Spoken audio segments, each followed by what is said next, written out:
Do you have an Amazon Alexa enabled device? You can now listen to my podcast on that device. Just go to Alexa Skills, search for K-12 Education Untangled, click Enable to enable that skill, and voila! You're now able to listen to my podcast via your Alexa enabled device.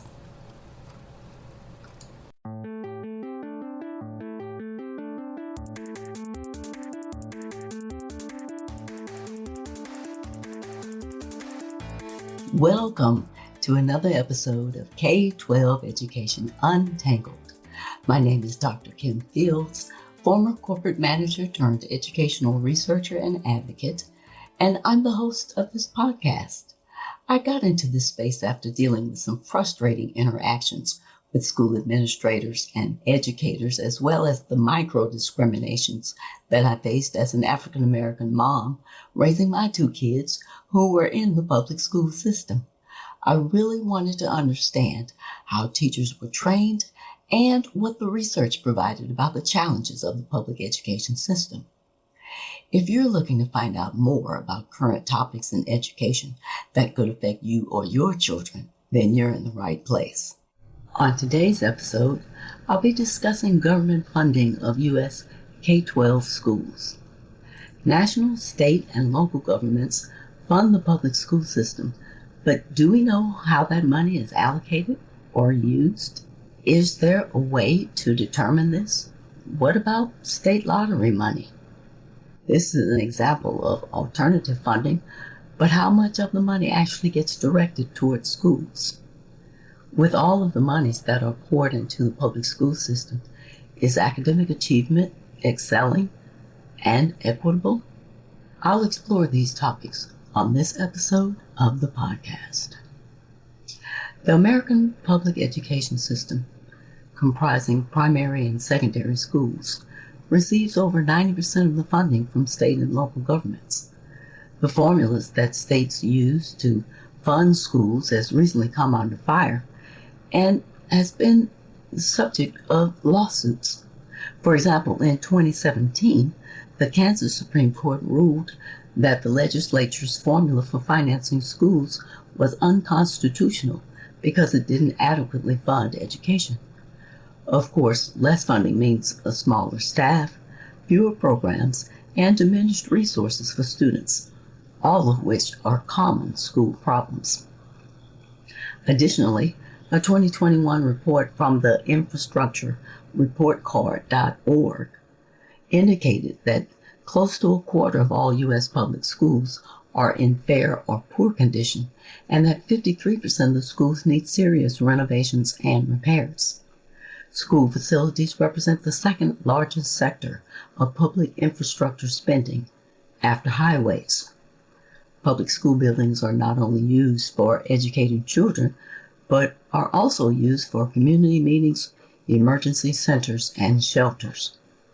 Furthermore, a 2021 survey by adoptaclassroom.org revealed that teachers spent an average of $750 of their own money on classroom supplies. America's public school system today costs taxpayers over 2.5 times more than it did 50 years ago. When federal, state, and local spending is taken into account, it stands as one of government's most expensive endeavors. Some would argue that the money that is spent supporting public schools is not being distributed in a fair or effective way. Public school spending accounts for more than $700 billion in taxpayer money each year. These monies help to support roughly 51 million public school students nationally. An EdWeek Research Center survey in 2019 indicated that the top 5 impacts on rising per-pupil expenses at the school district level included special education, higher levels of students in needs, salaries, healthcare, and enrollment. The top 5 areas that were in need of the most funding at the school district level included teacher salaries, building and facilities maintenance, counseling and social work, social emotional learning, and special education. Additionally, the survey results revealed that the major funding challenges at the district level included persuading the public and elected officials to sufficiently fund schools, the timing and predictability of funding, understanding how the state's funding formula works, and the training, expertise, and technical support for district and school staff. Not surprisingly, the survey respondents indicated that the biggest obstacle to making spending decisions that addressed students' needs are state legislators, followed closely by local superintendent of schools and federal legislators as well as local school board members. 66% of survey respondents indicated that they knew how much money was spent annually in their school districts, as represented by the respondents who took the survey. What seems to be driving these costs are increased enrollment, demographics, which includes the need for special services, operational costs, which include higher demand for facilities and transportation costs, staffing, with roughly 7 million full-time school employees, and healthcare and retirement benefits. Who pays for these costs? The federal share of school spending remains the smallest piece, which leaves it up to the states and local governments to carry the load mainly through income taxes, sales taxes, and property taxes. The states fund pre-K programs in order to ensure that all children can be successful in school and beyond, the goal of which is to improve student outcomes and reduce disparities. State funding is generally associated with both increases in student achievement and reduced achievement gaps.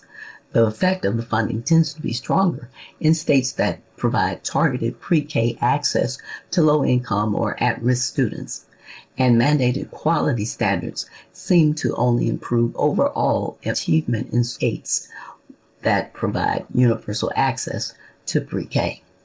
Research shows that children attending pre-K programs are more prepared for school and tend to have higher achievement early on. However, there's a fair amount of difficulty in identifying an association between pre-K programs and student achievement because of the wide disparities between pre-K programs and policies. State policies vary considerably across the U.S. in terms of program spending, standards of structural quality, and scope of eligibility and access. The return on investment for high-quality programs targeted at children ages 0 to 5 is generally high. Pre-K is typically funded through a combination of federal, state, and local governments, including federal funding from the Head Start program and state funding through block grants, general appropriations, and state funding formulas. The amount of funding allocated to pre-K programs varies widely between states. Not surprisingly, disparities in school funding exist along the lines of race and ethnicity. This profoundly affects Black and Latinx students.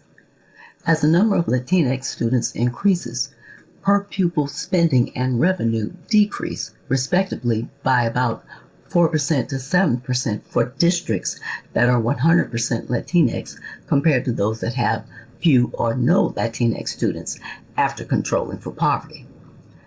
As Black student numbers increase, revenue and spending increased as well when controlling for poverty, as reported in the findings by researchers Baker and others in 2020.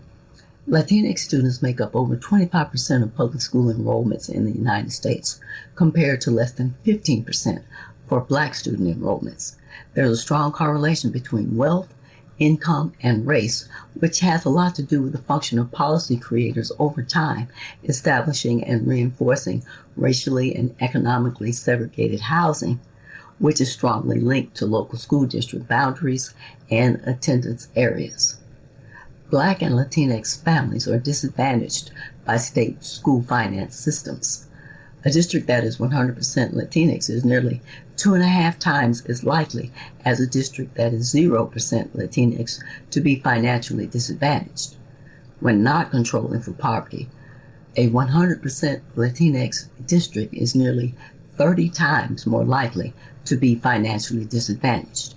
When taking poverty into consideration, a district that is 100% black is only about 25% as likely as a district that is 0% black to be financially disadvantaged. The fact of the matter is that most, if not all, predominantly black districts are also high in poverty.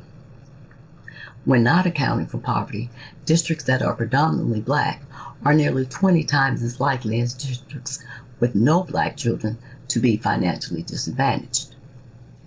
Money matters as far as the improvement of school quality and disparities in school funding, and this has definite consequences for children of color. When school funding has been increased, students have benefited from those increases. Substantive and sustained school finance reform positively affects intermediate outcomes like test scores and graduation rates, as well as longer-term outcomes when school resources are increased for sufficient durations.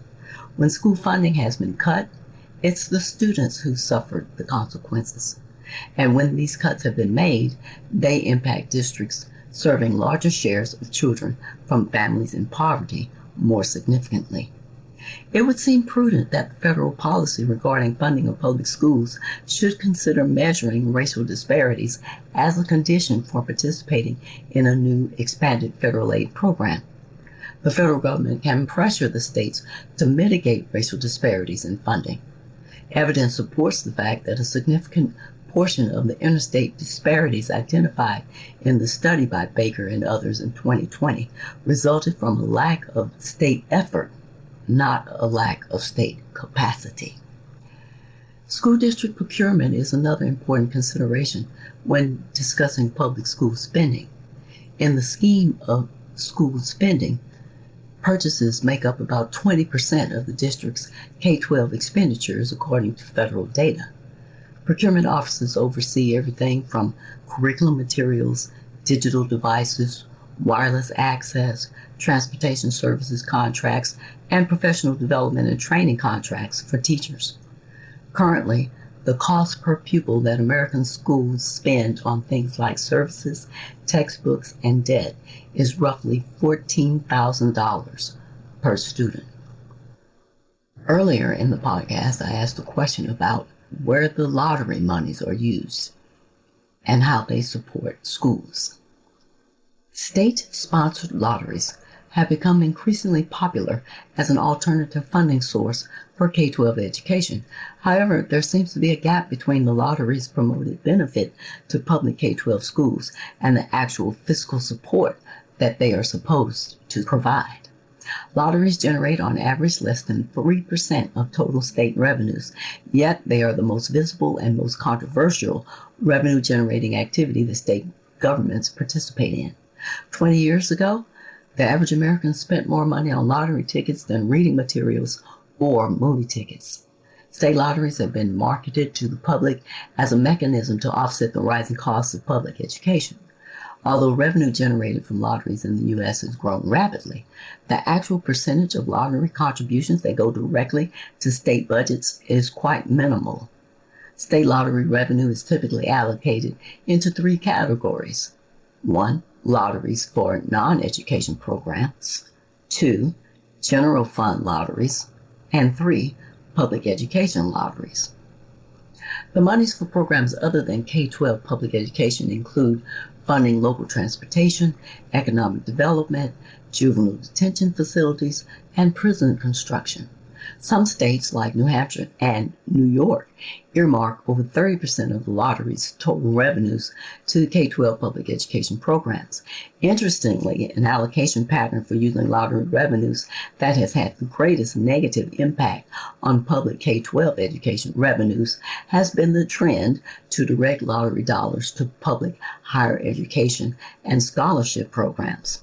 Some of the states that have the highest percentage of lottery funds earmarked specifically for K-12 public education include Illinois, with 33% of lottery revenue, Louisiana with 35%, Michigan 32%, New York 33%, Virginia 32%, Ohio 30%, and New Hampshire at 30%. Collectively, state lotteries generate only a small percentage of total state revenues allocated to K-12 public education. The issue with most of these state lottery revenue tracking to K-12 public education is that it's difficult to track those dollars to specific school programs. States that have lottery proceeds earmarked specifically for K-12 public education tends to be more economically efficient at generating revenue for these public schools as compared to states where the lottery profits are placed into a general fund. Lotteries account for less than 1% to 5% of total revenue for K-12 education in states that use these monies for schools. The fact is that most of the money raised by lotteries is used primarily to sustain the games themselves, including marketing, prize money, and vendor commissions. A surprising findings by the authors Stogdill and Nixon in the New York Times in 2007 was that many Americans in states with lotteries linked to education think that their schools are largely supported by lottery funds, and many Americans question the need to vote for tax increases or bond authorizations to finance schools when, in their minds, schools are supported by lottery funds. The fact is that the percentages allocated to K-12 public education have been dropping in many states. It turns out that the states have increased payouts and lowered the percentages going to educational programs. Some of the directors of state lotteries indicate that it's not about the percentages, but about the dollars that are being allocated. For example, New York State has 38% of its lottery revenue for education 20 years ago, and although that share dropped to 32%, the dollar amount rose from $1.3 billion to $2.2 billion. The problem is that certain percentages of lottery revenues are sold to the public, and the public expects those exact percentages to be allocated to K-12 public education, as indicated.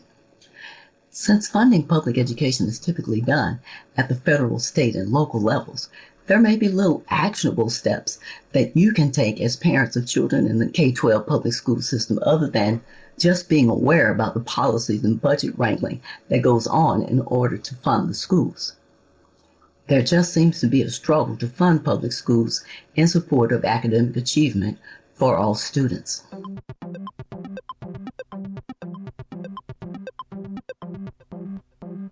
Here are this episode's takeaways. Although the federal government provides a fair share of funding for American K-12 public schools, a lot of the money that is directly impacting schools is paid out at the state or local government level. The disparities in the allocation of funds for schools where children of color attend is real. Unfortunately, it's the students who suffer the consequences of underfunding for their schools. You might think that state lottery revenues are being allocated to support K-12 public schools, but the reality is that only a small amount of lottery revenues are paid to public education programs. America's public school system today costs taxpayers over 2.5 times more than it did 50 years ago. When federal, state, and local spending is taken into account, it stands as one of the government's most expensive endeavors. Money matters as far as the improvement of school quality and disparities in school funding, and this has definite consequences for children of color. When school funding has been increased, students have benefited from those increases. If this is the type of subject matter and discussion that resonates with you, please follow my podcast on whatever service you're listening to this. Also, I'd love to hear from you, so please leave me a rating, a review, or a comment on Apple, Spotify, or Podchaser. You can also rate my podcast at ratethispodcast.com. If you like this podcast, the best way to support me and help me grow it is by leaving a review. This helps my rankings and entices other people to listen to the show. And share this episode with anyone that you think would find it valuable.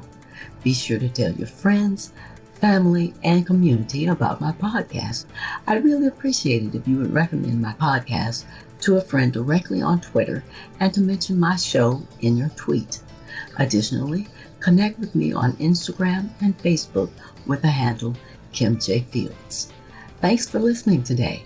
I hope you'll come back for more K-12 educational discussions with even more exciting topics to untangle. And be sure to stay tuned.